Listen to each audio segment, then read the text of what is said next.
nada más por esa razón. Gracias a nuestro Dios, porque es bueno, porque no nos da, como dice el salmista, Salmo 103, conforme a nuestros pecados, no nos da lo que merecemos, sino conforme a su misericordia, a su misericordia. Así es, hermanos, el Señor es bueno, ¿verdad?, con nosotros. Él nunca va a hacer algo que nos lastime, que deliberadamente Dios quiera hacernos daño. Él siempre va a darnos lo mejor. Estaba platicando con una persona hace un rato y me decía, así como quejándose, dice, yo, ¿verdad?, como que quería quejarme de Dios por todas las cosas que me han pasado, por todo lo que me está sucediendo. Se me han venido los problemas en cascada. El apóstol Pablo decía que había sido abrumado por los problemas, ¿sí? Abrumado es que uno y otro y otro y otro se nos vienen encima y como dicen algunos, no veo lo duro sino lo tupido, ¿verdad? Y esta persona con la que platicaba en la tarde, les decía yo, que se sentía así, y así como que quería quejarse de por qué Dios la trataba de esa manera. Decía que en algunas ocasiones nosotros simplemente cosechamos lo que sembramos. Eso es. ¿Qué sembramos? Eso es lo que cosechamos, ¿verdad? Nada más. Pero Dios, hermanos, estemos convencidos de esto, Dios nunca va a deliberadamente, ¿verdad?, hacer que sus hijos sufran. No, porque Él nos ama. Él ama a sus hijos. Y es una de las cosas de que debemos estar seguros, que Dios nos ama, ¿verdad? Dios me ama. ¿Qué otra prueba más grande del amor de Dios que es que dio a su único Hijo? Romanos 5:8. Mas Dios muestra su amor para con nosotros, en que siendo aún pecadores, Cristo murió por nosotros. Hermanos, ya podemos pedir o reclamar otra prueba más grande que esa. Los que son padres darían a un hijo para que se salve un delincuente. Sí, el delincuente va a morir. En estos días una mujer mexicana estuvo ya sentenciada a la muerte en Texas, ¿verdad? Porque hace tiempo su niño, no recuerdo si 3 años, algo así, ella dice que cayó de la escalera y se golpeó, se pegó en la cabecita y falleció. Pero las autoridades no quedaron convencidas y la juzgaron. Se hizo un juicio, el jurado la halló culpable y fue sentenciada a muerte, y en estos días iba a ser ejecutada. Y pues algunos empezaron a pedir de que no se le había hecho un juicio justo, de que muchas pruebas estaban a su favor, que deberían reexaminarse, y pedían un nuevo juicio, pero solamente una orden de un juez de la corte podía salvarla. Y ahora en las noticias, yo creo ayer fue, pero ahora en las noticias, ¿verdad?, se dijo que le habían pospuesto la ejecución, la pena de muerte, y van a volverla a juzgar. Pero imagínense que un delincuente ha sido sentenciado a muerte Y la única manera en que podría salvarse es que alguien ocupara su lugar, así como Barrabás con el Señor Jesucristo. Y Cristo, Dios, hermanos, nosotros los delincuentes, ¿verdad? Para que pudiéramos salvarnos, Dios envió a su Hijo para que ocupara nuestro lugar. Y este delincuente se pudiera salvar. ¿Hay alguna mejor prueba de amor? No. Así que podemos creer que Dios nos ama. Amén. Sí. Alguien a veces por poquitas cositas empieza a dudar del amor de Dios. Ay, es que yo quería carne y tengo nada más frijoles, y por eso ya duda del amor de Dios. Sí.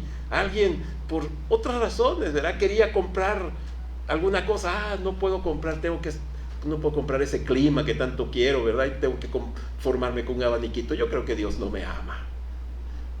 Hermanos, Dios nos ama. Dios nos ama, hermanos. De eso debemos estar seguros, ¿verdad? Así es. Bien, hermanos. El Señor Jesucristo, dice el apóstol Juan, el Señor Jesucristo es el espíritu de la profecía.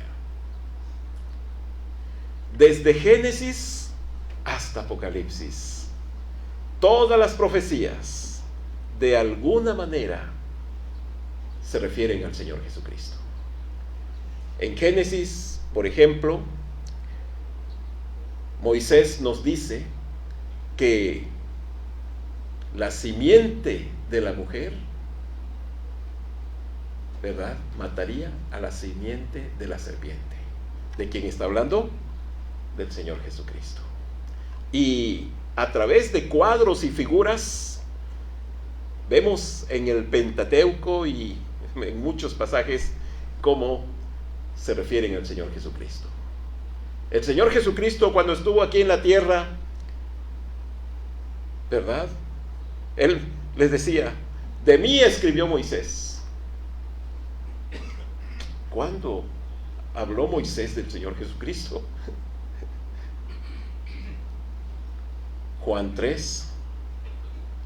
Así como Moisés levantó la serpiente en el desierto, así será levantado el Hijo del Hombre, para que todo aquel que en él crea no se pierda, mas tenga vida eterna. ¿Quién habló de que fue levantada esa serpiente, ¿verdad?, de bronce, para que la gente pudiera salvarse? Moisés habló, exactamente. Moisés. Entonces vemos que la profecía del Señor Jesucristo está en toda la Biblia. El Señor Jesucristo a los judíos les dijo: antes que Abraham fuese, yo soy. Ahí está, en el principio de la Biblia, en el Génesis. Antes que Abraham. ¿A poco eres tú mayor que nuestro padre Abraham?, le contestaron los judíos al Señor Jesucristo.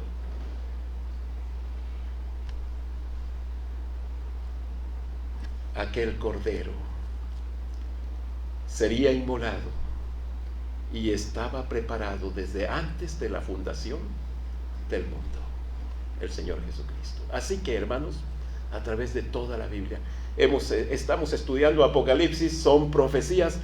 ¿De quién hablan? ¿A quién se refieren? Del Señor Jesucristo. Por eso decimos que el espíritu de la profecía es Cristo. Esto es lo que dice Juan ahí en Apocalipsis capítulo 19, hermanos. Apocalipsis 19.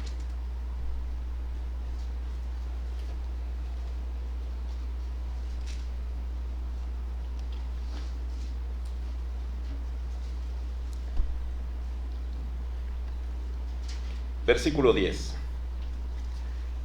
Dice el apóstol Juan: yo me postré a sus pies para adorarle, y él me dijo: mira, no lo hagas.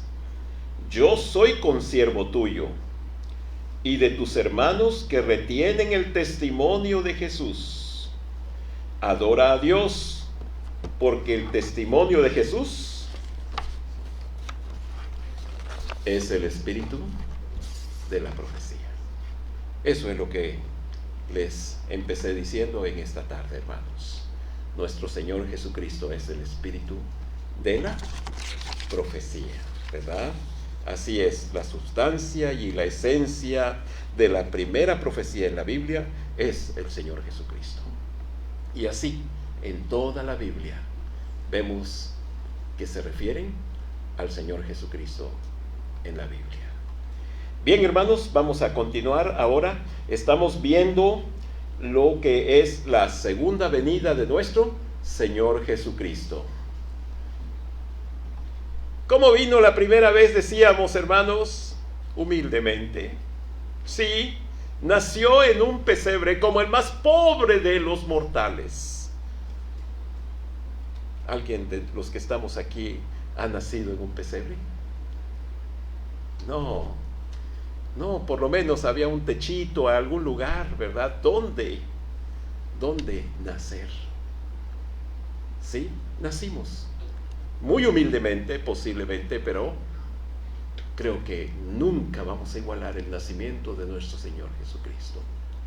Dice la Escritura, y su madre lo envolvió en pañales y lo acostó en un pesebre, porque no había lugar para ellos en el mesón.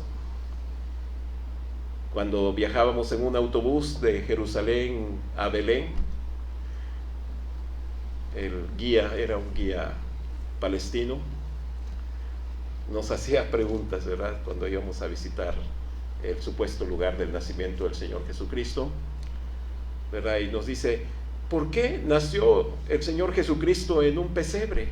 ¿Por qué en un establo, en lugar donde estaban los animales? ¿Verdad? Pues José y María eran, ¿verdad?, de Belén. Por eso es que hicieron el viaje desde Nazaret a Belén, para empadronarse siguiendo la orden del censo que el Imperio Romano había mandado. Y decía, pues allí tenían mucha familia, muchos familiares en Belén, porque de ahí eran ellos. ¿Por qué? No había un lugar para ellos. ¿Por qué ningún familiar les abrió las puertas de su hogar, de su casa? En algún espacio por ahí podía haberles dicho, pues ahí quédense. Ahí que ya María estaba en los últimos momentos para que su hijo naciera. Yo creo, para las mujeres han de entender esto, ¿verdad? Cuando ya se acerca el alumbramiento, el momento de dar a luz. Qué desesperante es, ¿verdad?, el no tener un lugar, tener esa privacidad. María veía que ya esos dolores cada vez se hacían más intensos. Sí, cada vez eran más frecuentes, ¿verdad?, esos dolores. Y no había un lugar para que su hijo naciera. Y los familiares que había en Belén cerraron sus puertas, porque veían a María como una mujer adúltera, una mujer que engañó a su marido, a José. Ese niño no era de José. Y para toda la gente, pues María había cometido un pecado. Así que las puertas se cerraron.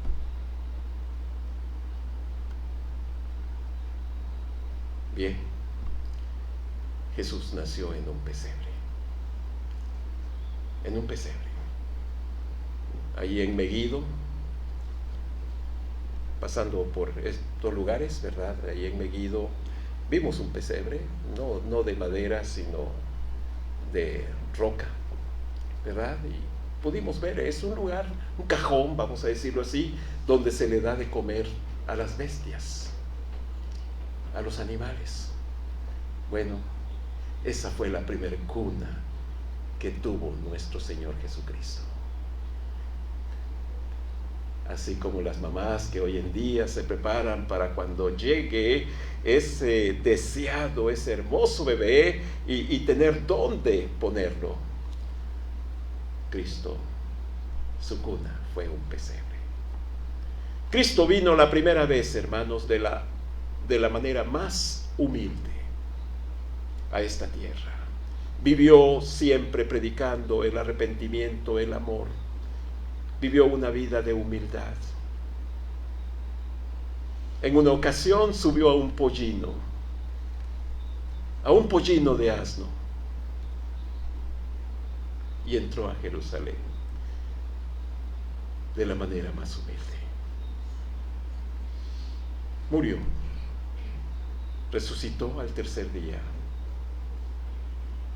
y después de haberse aparecido por 40 días a la gente, a sus discípulos, el apóstol Pablo nos da una lista ¿verdad?, de su resurrección en el capítulo 15 de 1 Corintios. Y después de 40 días estuvo allí en el monte de los Olivos para despedirse de sus discípulos, para decirles: hasta pronto, me voy a ir, pero voy a regresar y voy a tomarles para que estén conmigo. En cuanto al arrebatamiento, y se iba a despedir, dice la Biblia, que allí en el monte de los Olivos les dio las últimas recomendaciones e instrucciones a sus discípulos. Estaban tristes los discípulos, pero estaban contentos porque ya lo habían visto resucitado, y se despidió de ellos. Les dijo esas últimas palabras de: recibiréis poder y me seréis testigos en Jerusalén, en toda Judea, en Samaria y hasta el último de la tierra. Y empezó a ascender, a levitar, diríamos. Imagínense, los discípulos allí en el monte de los Olivos. Es una montañita que está enfrente de Jerusalén, hermanos, al oriente. Y empezó a ascender el Señor. Una nube le cubrió. Y seres angelicales dijeron: así como le habéis visto ir, así le veréis regresar, volver. Sí, ¿verdad? Va a venir en una nube. Y vamos a acompañarle nosotros también en esa nube. Y va a regresar, pero ya no como un bebé, ya no en un pollino de asno. Vean cómo va a regresar. Apocalipsis 19:11.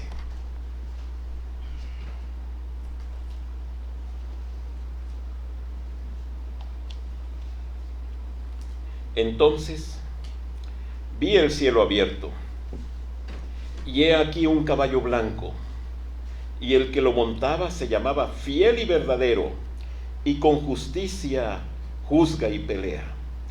Sus ojos eran como llama de fuego, y había en su cabeza muchas diademas, y tenía un nombre escrito que ninguno conocía, sino él mismo. Estaba vestido de una ropa teñida en sangre, y su nombre es el Verbo de Dios. Y los ejércitos celestiales, vestidos de lino finísimo, blanco y limpio, le seguían en caballos blancos. Fíjense cómo vamos a regresar nosotros también, lo acabamos de leer. Y los ejércitos celestiales, vestidos de lino finísimo, blanco y limpio, le seguían en caballos blancos. Si alguien nunca se ha subido a un caballo, vaya pensándolo, porque aquí se va a subir. A veces que el miedo es de que nos vayamos a caer, ¿verdad? Yo nada más creo 1 o 2 veces me he subido a un caballo, no sé si ustedes se han subido. Y una vez me subí a un camello, ¿verdad? Y pero vamos a subirnos en caballo, ¿eh? Bien, ahorita volvemos. Dice la Biblia: de su boca sale una espada aguda para herir con ella a las naciones, y él las regirá con vara de hierro, y él pisa el lagar del vino del furor y de la ira del Dios Todopoderoso.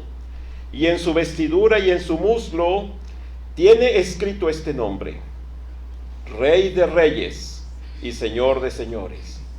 Y vi a un ángel que estaba en pie en el sol, y clamó a gran voz, diciendo a todas las aves que vuelan en medio del cielo: venid y congregaos a la gran cena de Dios, para que comáis carnes de reyes y de capitanes, y carnes de fuertes, carnes de caballos y de sus jinetes, y carnes de todos, libres y esclavos, pequeños y grandes.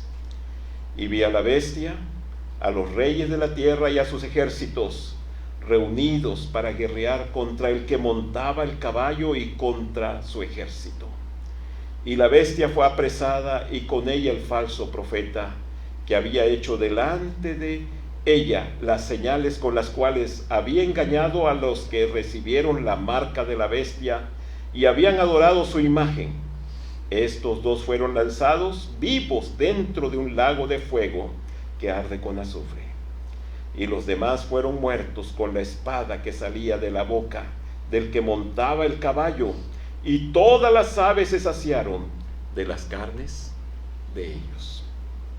Hermanos, esta es la segunda venida de nuestro Señor Jesucristo. Aquí podríamos decir que tenemos la plena mención de la segunda venida de nuestro Señor Jesucristo. Bien, dice la Escritura, el cielo fue abierto. Repasando, recuerden que en Apocalipsis 2 veces el cielo se abre.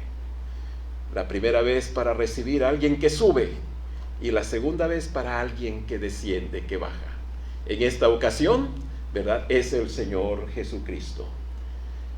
Fíjense los nombres con los que se menciona al Señor Jesucristo, ¿verdad? El que lo montaba, dice la Biblia, viene el Señor Jesucristo en un caballo blanco. Un caballo, hermanos, que, ¿verdad?, podríamos decir, es un símbolo de conquista, de dignidad y de realeza. Así usaban los reyes y emperadores en el tiempo antiguo. Sí, entraban en briosos corceles blancos, caballos blancos, símbolo de conquista, dignidad y realeza. El Señor va a venir, ¿verdad? En la Biblia se mencionan estos animales. No van a ser como los caballos que conocemos aquí, hermanos, ¿verdad? Es posible que en el cielo haya animales así como estos caballos blancos. Sí, muy claro, muy diferentes a los que están aquí en la tierra. Bueno, la Biblia nos habla que Cristo vendrá en un caballo blanco. Y nosotros también vamos a venir en caballos blancos, como decíamos aquí en los versículos pasados, ¿verdad?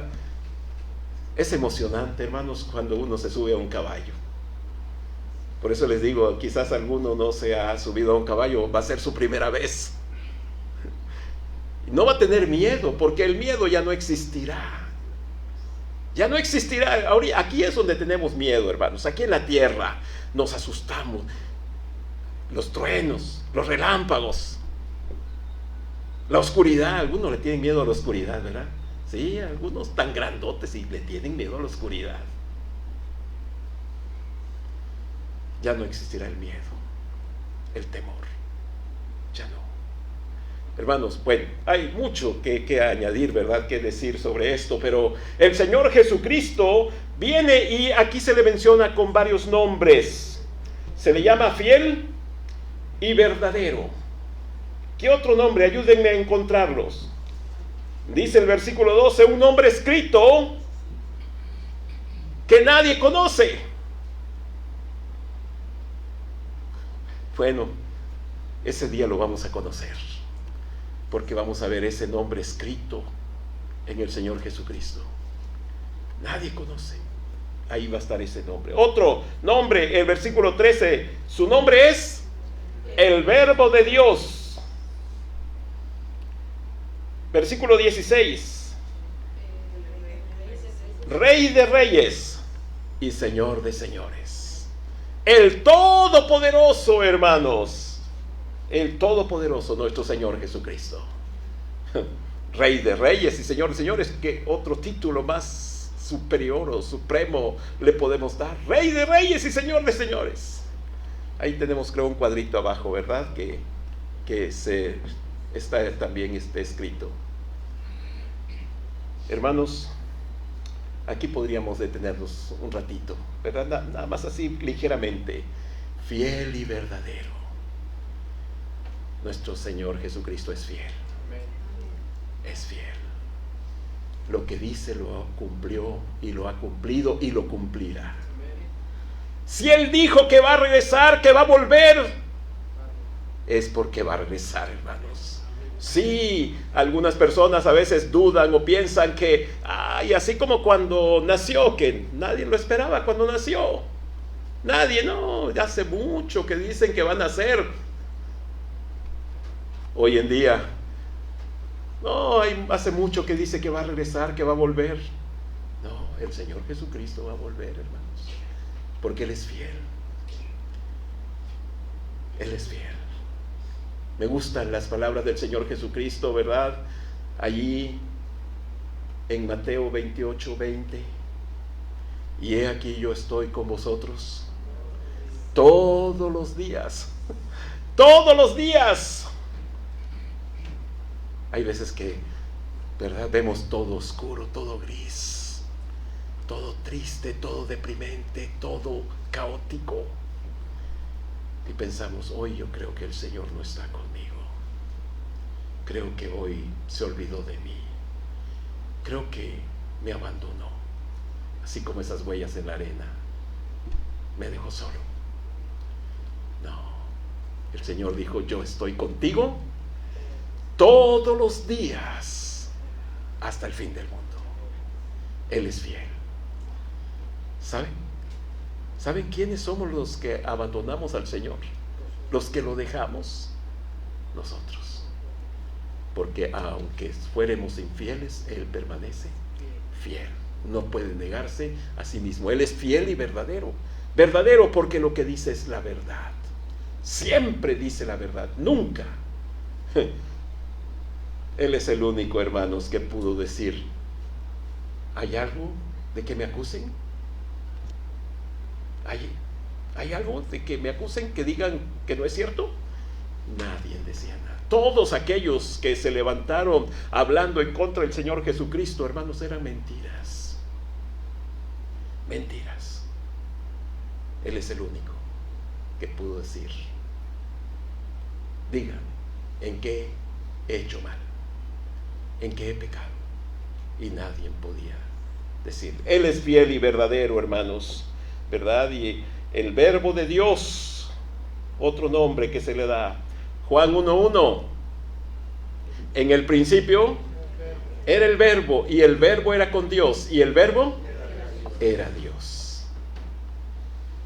Esta palabrita, el apóstol Juan, su evangelio es un evangelio escrito a los griegos, a los gentiles.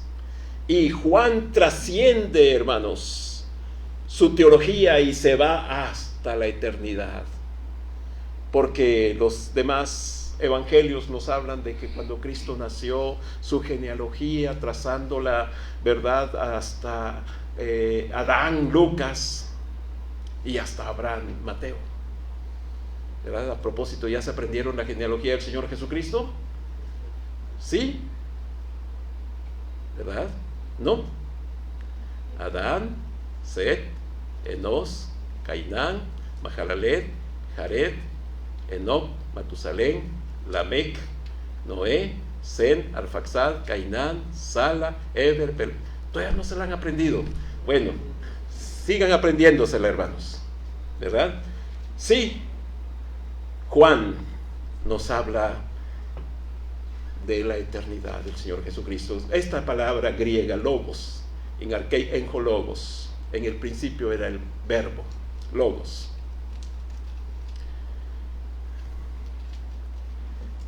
El logos, una palabra griega. Los griegos que conocían el significado de esta palabra sabían que se refería a un principio generador de vida, un principio activo.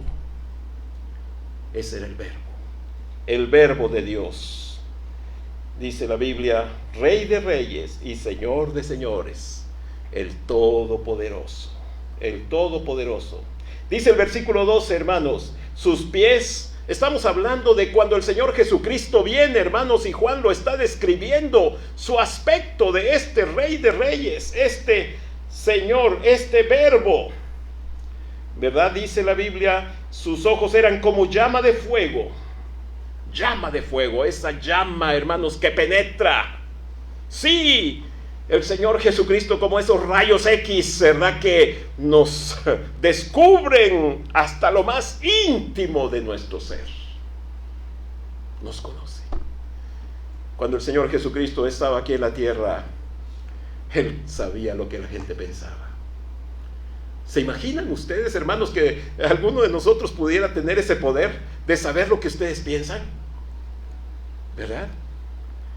¿Verdad? Ahorita yo me imagino que Antonio, ya sé lo que está pensando. ¿Se imaginan?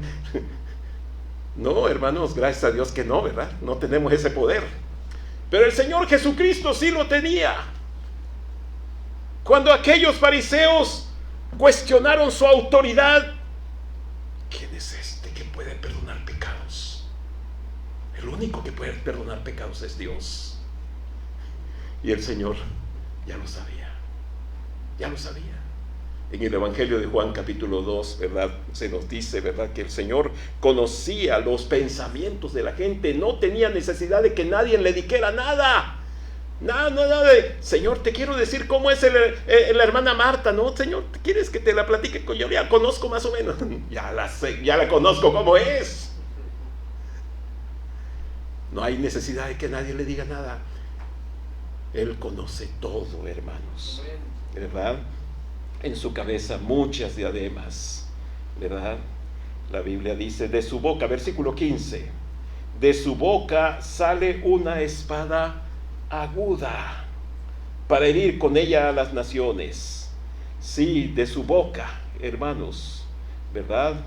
Dice la Biblia, versículo 21, y los demás fueron muertos con la espada que salía de la boca del que montaba el caballo. Sí, que sale de la boca de Dios, que sale de la boca del Señor Jesucristo. Una espada. ¿Qué es la espada? Hebreos 4:12. La palabra de Dios. La palabra de Dios. Sí. ¿Verdad? Que penetra. Hermanos, esta palabra, las palabras de Dios son importantísimas, hermanos. Aquí las tenemos. Póngales mucha atención, pongámosle mucha atención a las palabras, hermanos. Porque esto sale de la boca de Dios. Esto sale de la boca de Dios, sí. Una ocasión ahí por la calle donde vivimos, estaba una hermana, ya no la hemos visto, ya tiene mucho, se llamaba Lupita. Y cuando iba caminando, ahí estaba ella de repente barriendo esto y me saludaba muy efusivamente. Y me detenía unos minutos ahí a platicar con ella y me decía, venga hermano, tómese una coquita, ¿verdad? Y ya, bueno, se siente un gusto que lo reciban así, hermano. Y ya platicando con ella me decía, hermano, que estaba preocupada ella, porque decía, hermano, es que, ¿verdad? Algunas maldiciones que a veces la gente dice y pues tengo miedo porque a veces me han dicho maldiciones. Ya platicando con ella le digo, hermana, tenemos la palabra de Dios y Dios convierte las maldiciones en bendiciones y ninguna condenación ni maldición hay para los hijos de Dios. Las palabras de Dios, hermanos, son vida. Señor Jesucristo, las palabras que os he hablado son vida. Vida. Estas palabras son importantísimas porque salen de la boca de Dios. ¿Recuerdan, hermanos, aquella ocasión cuando el Señor Jesucristo iba, verdad, allá en los primeros capítulos del Evangelio de Juan? Creo venía de Caná, donde hizo el primer milagro que convirtió el agua en vino. Y le salió un hombre noble, un hombre importante del gobierno, que tenía un hijo enfermo. Estaba preocupado. Y le dijo que su hijo estaba enfermo. Y el Señor le dijo: confía, tu hijo va a sanar. Y aquel hombre creyó en las palabras de Cristo. Las palabras. Y al otro día se fue a su casa y cuando iba llegando le sale un criado a recibirlo y le dice: ya sanó tu hijo, ya está sano. ¿Y cuándo fue? Ayer. ¿A qué horas? A tal hora. Y se acordó que en esa hora el Señor Jesucristo le dijo: tu hijo va a sanar. Las palabras. ¿Se acuerdan también de aquel centurión, hermanos, que tenía un siervo que estaba enfermo? Y vinieron algunos judíos a decirle al Señor Jesucristo: sánalo, Señor, Él nos ha hecho muchas cosas buenas, Él quiere a nuestro pueblo, nos ha hecho muchos favores, sánale. Y ahí se encamina el Señor Jesucristo a casa de aquel centurión romano, y antes de que llegara a la casa del centurión, el centurión sale: no, Señor, no entres a mi casa, bajo mi techo, no soy digno de que poses en mi techo. Di la palabra, nada más. Y fue todo. Y el Señor Jesús alabó la fe de este hombre y dijo: ni en todo Israel he hallado tanta fe. La palabra. ¿Qué salió de la boca del Señor Jesucristo cuando estaban en medio de aquella terrible tempestad, hermanos, donde el viento, el mar, las olas, era algo tremendo? Calla, enmudece. Y hubo una gran tranquilidad, una gran bonanza. ¿Qué fue? Las palabras. Hermanos, cuando estemos en tribulación, cuando estemos en pruebas, cuando estemos en necesidad, cuando estemos en angustia, vamos a las palabras, porque estas salieron de la boca de Dios. Amén. Sí. ¿Por qué estáis tristes? ¿Por qué estáis preocupados? No te afanes. Lo único que tienes que hacer es decirle a Dios todo, platicarle, dejarle tus cargas. Dice el hermano Elías Salazar: en la oración es donde cambian de hombro las cargas, de nuestros hombros a los del Señor Jesucristo. Sí. Y el Dios de paz, nuestro Señor Jesucristo, te va a dar de su paz. Y la paz de Cristo va a guardar tu corazón y tus pensamientos, porque estos pensamientos son los que a veces se desquician, a veces se descontrolan, a veces se van por allá y por acá y nos sentimos que estamos perdidos. No, y el Dios de paz guardará tu corazón y tus pensamientos en Cristo Jesús. Hermanos, ¿verdad? De su boca sale una espada aguda. El Señor Jesucristo viene, ya no voy a irme despacito, ya voy a terminar. El Señor Jesucristo viene a esta tierra, está la bestia, el anticristo y el falso profeta, con todos los ejércitos a ir para derrotar, rodeando Jerusalén. Y el Señor Jesucristo en ese momento viene y los destruye a todos. Al falso profeta y al anticristo, la bestia, los envía al lago de fuego. Y muere muchísima gente. Esta es la batalla de Armagedón, hermanos. La batalla de Armagedón, cuando el Señor Jesucristo destruye a todos los ejércitos. Y por eso le preguntan al Señor Jesucristo: ¿por qué están teñidas tus ropas de rojo? precisamente por la sangre. Y el ángel ahí en el cielo invita a todas las aves a venir y a darse un festín, a comer de los cuerpos. Muchísima, va a correr la sangre hasta una altura, porque el Señor Jesucristo así ha pisado el lagar. El lagar, ustedes saben, el lagar es donde se pisan las uvas, pero aquí van a ser los ejércitos dirigidos por el anticristo y el falso profeta, y por eso es que sus vestidos están manchados de rojo. La batalla de Armagedón. Termina esta batalla y va a comenzar el milenio. Hay cosas interesantes que vamos a ver en el milenio, hermanos. Nada más les digo, los bebés van a morir de 100 años. Bueno, pero eso lo veremos más adelante, ¿verdad? Y el Dios de paz, que resucitó a nuestro Señor Jesucristo, el gran pastor de las ovejas, por la sangre del pacto eterno, Él os haga aptos en toda obra buena, para que hagáis su voluntad, haciendo Él en vosotros lo que es agradable delante de Él, por Jesucristo, al cual sea la gloria por los siglos.